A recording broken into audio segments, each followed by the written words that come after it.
त्या ठिकाणी देतो ते प्रशिक्षणार्थी म्हणून देतो, ते प्रशिक्षण घेत आहेत म्हणून त्यांना आपण मानधन देतोय आणि मग सर्टिफिकेट देणार आहे। त्याचाही फार चांगला फायदा हा आपल्याला सगळ्यांना झाल्याशिवाय राहणार नाही। मित्रांनो, मला आपल्याला सगळ्यांना सांगायचं आहे की एकंदरीत मी आपल्याला सांगू इच्छितो की काल मी महाराष्ट्रामध्ये दौऱ्यावर होतो। काल जे टेक्सटाईल पार्क मध्ये घडलं त्याच्यामुळे मला पण वेदना झाल्या। मी तुम्हाला सगळ्यांना माहिती आहे, मी कधी पण माझे विरोधक आले तरी त्यांचं काम होण्यासारखं असेल तर करतो। तर काकींचा तर प्रश्नच नाही, त्या माझ्या आईसारख्याच आहेत। आणि मी खोलात गेलो, मला त्याच्यामध्ये जितेंद्र जाधव आहे करीचं, हा जितेंद्रचं अभिनंदन करायचंय। त्यांनी नंतर ते सगळं दाखवलं खरं काय घडलं। अरे आपण ठीक आहे ना, घरात जरी कुणी माझ्या विरोधात उभं राहिलं तर त्यांनाही लोकशाहीमध्ये अधिकार आहे, मी त्याच्याबद्दल काही बोलणार नाही। पण इतक्या खालच्या पातळीला जाऊ नका ना, त्याच्यामध्ये सहानुभूती मिळवण्याचा प्रयत्न करू नका ना। त्या संदर्भामध्ये बारामतीची जनता सुज्ञ आहे। मी एवढं काम केलं, मी एवढं सगळं सांगितलं तरी देखील बारामतीकरांनी मला लोकसभेला झटका दिला की नाही। जोर जोर का झटका लेकिन धीरे से लगा, लगा लगा।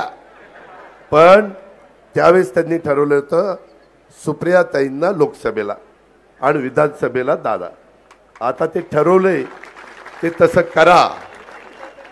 आता तुम्ही जेवढ्या जास्त मताधिक्याने मला पाठवाल तेवढे जास्त निधी हा अजित पवार बारामती करता आणेल। आणि या सगळ्या प्रचाराच्या यंत्रणेमध्ये मला अनेक गोष्टी माझ्या कार्यकर्त्यांनी सांगितल्या, आमचे निरीक्षक पालवे यांनी सांगितल्या। ह्या प्रचाराच्या निमित्तानं मी मागं थोडासा एकटा पडलेलो होतो, परंतु यावेळेस माझी आई माझ्या बरोबर आहे, यावेळेस माझ्या बहिणी माझ्या बरोबर आहेत, त्या फिरतायत। मग ती आमची अक्का असेल, रजू अक्का असेल, आमचे जय आणि पार तर त्याच्या बापाकरता तर फिरलं पाहिजेतच ना, ज्याला माझ्या पोटची म्हणल्यावर फिरणार नाही तर काय करणार। आणि बायकोनी फिरलं पाहिजे, तिला तर काय, ती पराभूत झाली तरी तिला राज्यसभा दिली, त्याच्यावर ती खासदार आहे, त्याच्यामुळं तिथं पण त्यांचा सन्मान राष्ट्रवादी काँग्रेस पक्षाने ठेवलेला आहे। मित्रांनो, अशा पद्धतीनं माझी तुम्हाला विनंती आहे, मला एक चिठ्ठी आली की दादा अजूनही काहींना भावनिक करण्याचा प्रयत्न होतोय। काही घरात कट्टर दादांचं घर, त्या डीडीनं काय उत्तर दिलं, डीडी कुठे रे आहे का, अरे अरे त्याला सलामच केला पाहिजे। त्याला कुठनं तरी फोन आला आणि पट्ट्याने असं का उत्तर दिलं, तशा पद्धतीनं सडेतोड उत्तर द्यायला शिका। त्याबद्दल कुणाला घाबरण्याचं कारण नाही। तुमच्याकडनं चूक होऊन देऊ नका, तुमच्याकडनं चूक नाही झाली आणि कुणी तुमच्यावर दबाव आणण्याचा प्रयत्न केला तर हा अजित पवार तुमच्या पाठीशी आहे। त्यामध्ये काही म्हणतात बाबा आम्ही दोन्ही पवारच आहे, मग दोन तिकडे द्या, दोन आम्हाला द्या, चार। मला तसं चालणार नाही, चारही मलाच पाहिजे। काम वाजून घ्या खणखणीत आणि मत पण तशाच पद्धतीनं द्या। असं दोन दोनची भानगड काही करू नका।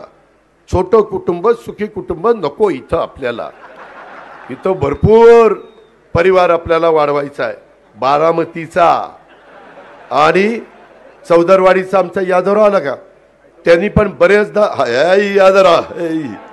यादवरावनी तर यादवराव तू चौदरवाडीचं सांगायचा ना, चौदरवाडीमुळं ही निराकारा उपसा सिंचन योजना झाली। म्हणजे तुझं एकट्याचं चौदरवाडीचं नाही, सगळ्याच म्हणलं आता कल्याण करून टाकू। कारण लोकही उद्या म्हणतील ह्यालाही इतके वर्ष दिले, ह्याने तरी काय दिवा लावला, आता दिवाच लावतो पाणीच देतो, त्याच्याशिवाय त्या ठिकाणी गप्प बसत नाही। हे पण मला तुम्हाला ह्या निमित्तानं सांगायचं आहे।